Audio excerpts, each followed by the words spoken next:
Bali, update tayo mga kabukid dito sa ating bagong bitaw ng mga fingerlings. Bali, 2 weeks na nila sakto mga kabukid. September 1 kinarga to. September 15 na ngayon, 225. Yung bali, pinapakain pa rin natin is Primas pa rin. Dati pinapakain natin, nag-umpisa tayo sa 1 kilo. 1 kilong Primas. Ngayon, isa't kalahating kilo na mga kabukid. Sa tansyado ko rito, mga size na nila is ganito na. Ayan, ang bilis nila lumaki ngayon. Kaya lang kung minsan umuulan, umaaraw dito sa amin. Kaya minsan isang beses lang tayo nakapagpakain. Pagka gumanda ang panahon, saka tayo nakapagpakain. Nagdagdag na rin tayo ng taas ng tubig nila mga kabukid at medyo lumalaki na rin sila. Bali, ang tubig natin is in and out. Doon yung palabasan natin, yung may screen na yun, nakikita nyo doon. Dati 1 pie lang, 1 pie o 1 foot lang ang taas niyan.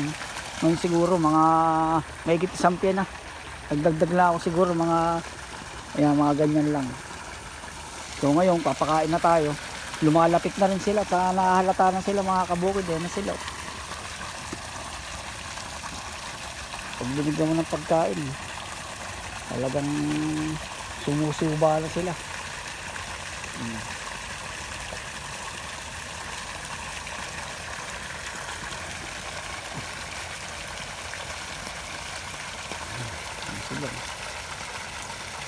Malalakas ng galaw nila.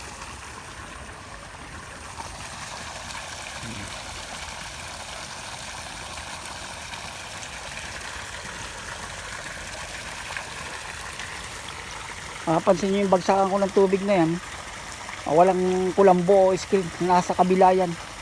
Doon ko nilagyan ng screen para hindi nabubulunan dito. Tayo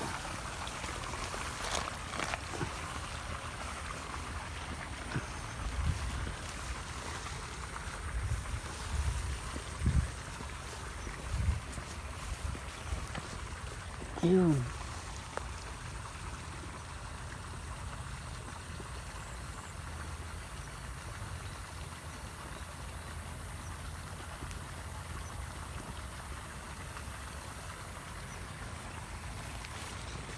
Medyo makulimlim ngayon.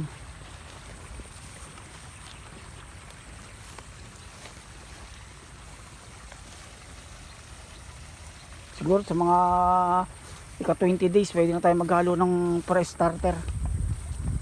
Haluan na natin ika 20 days. Size 22 nga pala ito nung binitaw.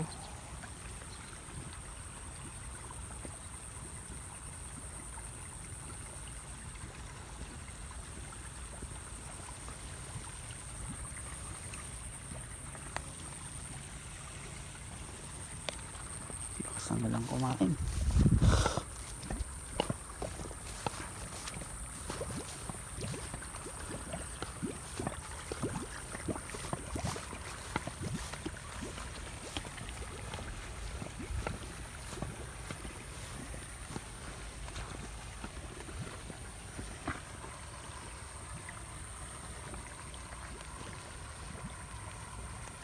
Naglagay nga pala ako ng konting kangkong. Ayan, buhay na sila.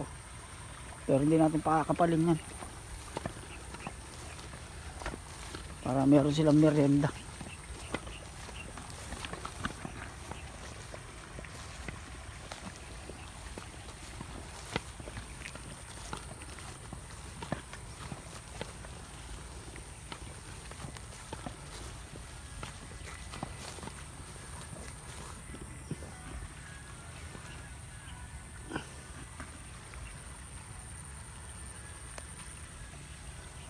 Doon naman tayo.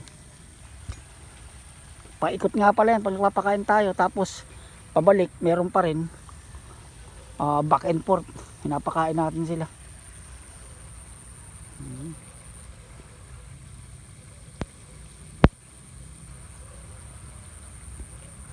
Siguro mga sa ika 20 days yan, mga malapit na magganito yan.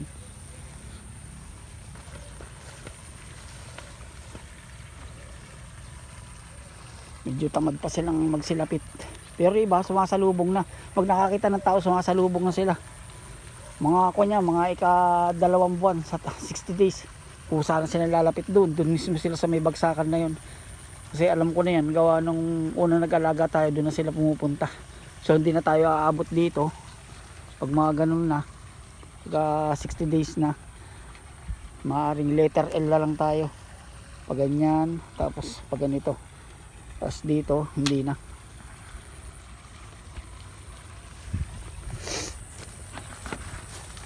Kaya update ko kayo pag magpe-pre-starter na tayo.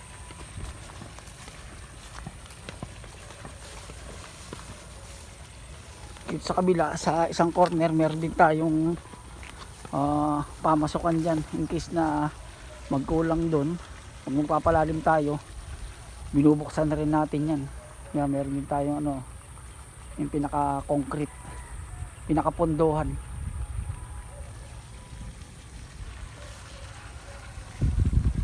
So pabalik na tayo mga kabukid. Marami pa So pag nakita natin sumasalubong pa sila, bigyan lang uli natin sila.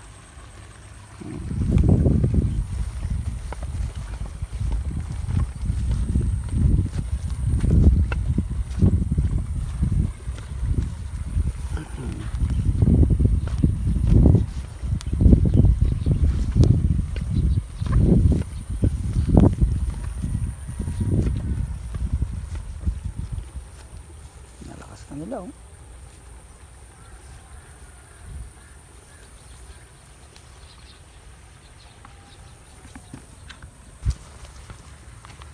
sa kangkungan sila.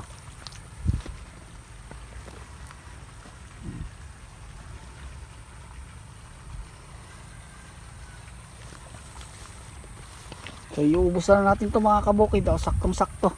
So yun lang update natin ngayon sa ating bagong bitaw na fingerlings. So mga di pa nakasubscribe ng ating channel, Benos Channel, subscribe na mga kabukid. So gustong matuto mag-alaga ng tilapia, magandang investment to, maganda rin pagkakitaan kumpara sa palay, sa baboy. Para sa akin sa mga kung ano-ano pa, mais, ganyan, sa mga ibang agribusiness, para sa akin mas okay to kasi maganang trabaho, pakain ka lang, maglilinis ka lang. Kaya lang diskarte rin mga kabukid, hindi basta basta pakain ka ng pakain, kasi ang iniwasan dito is yung piskil. Meron din pala tayong mga shorts boxing mga kabukid sa mga gustong mahilig sa boxing, mga sikat na boxingero mga kabukid. Salamat!